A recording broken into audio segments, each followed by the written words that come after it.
Rintihan, paksaan, dan ketidakadilan terdengar bersahutan bak makanan keseharian warga desa, yang tepatnya di sebuah desa terpencil di Garut, Jawa Barat, Indonesia.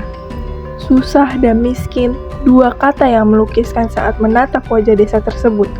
Puluhan nyawa berjuang melawan rasa lapar dan memenuhi kebutuhan mereka dari janda kaya raya yang kikir dan tamak. Ialah Nyai Indit. Alhamdulillah ya Bu, akhirnya kita sudah memasuki masa panen. Mau setiap hari panen, kalau begini terus gak akan kita makmur. Surya mulai menyinari dunia dan warga mulai beraktivitas seperti biasa. Begitu juga sekelompok warga yang sudah muak dengan sifat janda tamak itu. Warga mulai membicarakan latar belakang dari Nyai Indit. Loh, ibu-ibu pada ngapain? Kok bisa kita nggak makmur begini? Ya jelas Pak, setiap hari panen kita dipaksa jual murah kan Nyai Indit. Dan lagi mahal sekali. Kenapa kita nggak jual di pasar aja dengan harga yang jauh lebih tinggi? Terus untuk apa kita berurusan dengan dia? Kita juga sering minjem uang ke dia. Dia juga ya Bu, peninggalan suaminya yang kaya raya itu hartanya menjadi sangat berlimpah, berbeda dengan kita. Ya iyalah, untuk apa kita membandingkan harta kita dengan dia? Ya sudahlah, memang sudah nasib kita begitu. Tak disangka, Nyai Indit datang menyela pembicaraan mereka. Baru saja diomongin, sudah datang orangnya. Bagaimana hasil panen kali ini? Bagus-bagus kan? Kalau sampai ada yang jelek, awas aja ya, harganya bisa turun loh ya. Nyai, sepertinya karena kemarin jarang hujan, hasilnya jadi kurang bagus. Haduh, kalian ini cuma menanam padi saja tidak becus. Pokoknya setorkan padi-padi itu seperti biasa ya. Puas akan makiannya terhadap para warga, Nyai Indit pun pulang menuju rumahnya. Sesampai dia di rumah, Indit pun bersantai di depan teras rumahnya. Lalu, tiba-tiba Burini datang menjumpai Nyai Indit. Nyai, Oh, Rini, gimana? Kau sudah membawa uangmu untuk membayar hutangmu itu kan? belum Nyai, kemarin kalau saya hanya sedikit. Nyai kan tahu sendiri kemarin beli padi saya dengan harga yang rendah. Alasan aja kamu ini, kalau aku bilang bayar sekarang, ya bayar sekarang dong. Sekarang saya hanya sanggup membayar utang pokok saja Nyai. Kamu ini tidak bisa. Sesuai kesepakatan, rumah kamu jadi milik aku.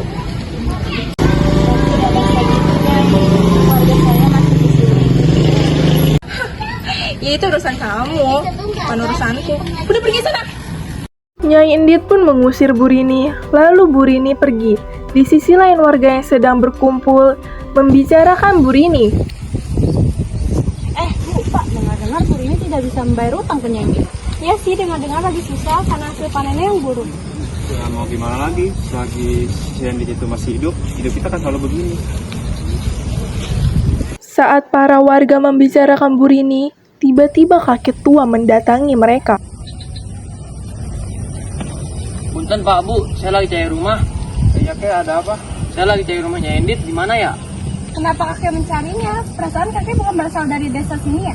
Iya, memang saya bukan warga dari sini, tapi saya ingin meminta makanan sedikit kepada Nyai Indit. Asal kakek tahu ya, Nyinji tidak akan memberi secara gratis. Kayak kalau kakek lapar, saya bisa memberi makan untuk kakek. Tidak usah. Tujuan saya jauh-jauh ke sini untuk mencari Nyai Indit. Pak Dadang pun menunjukkan rumah Nyai Indit. Aturan Bapak Ibu.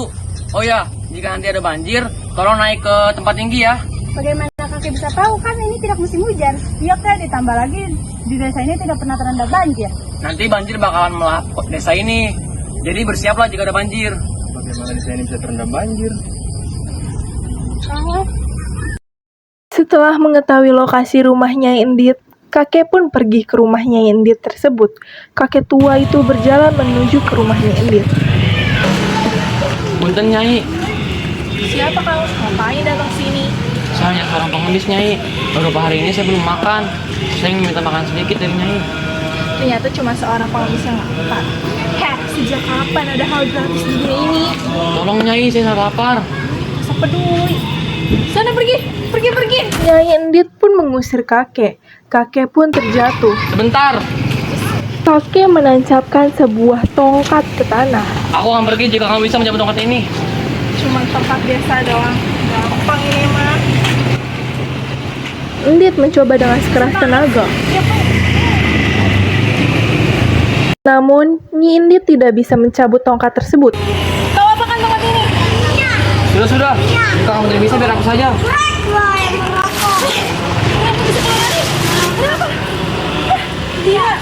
Tidak, aku tidak akan meninggalkan tempat ini tanpa membawa harta-hartaku.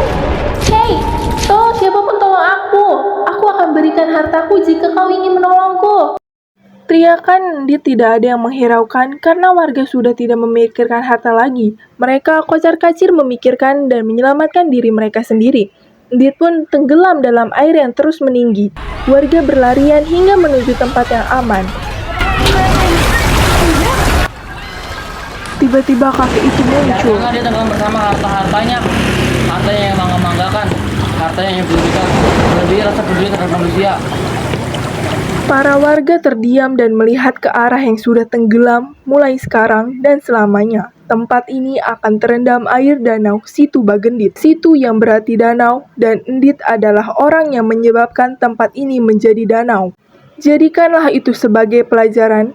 Ketamakan hanya akan membawa kesengsaraan bahwa bumi ini cukup untuk semua orang, namun tak cukup untuk memuaskan satu orang yang tamak. Akhir sudah dari kisah Situ Bagendit, ketamakan seorang janda yang menyengsarakan rakyat desa hingga menjadi sebuah danau yang bernama Situ Bagendit di daerah Jawa Barat, Indonesia.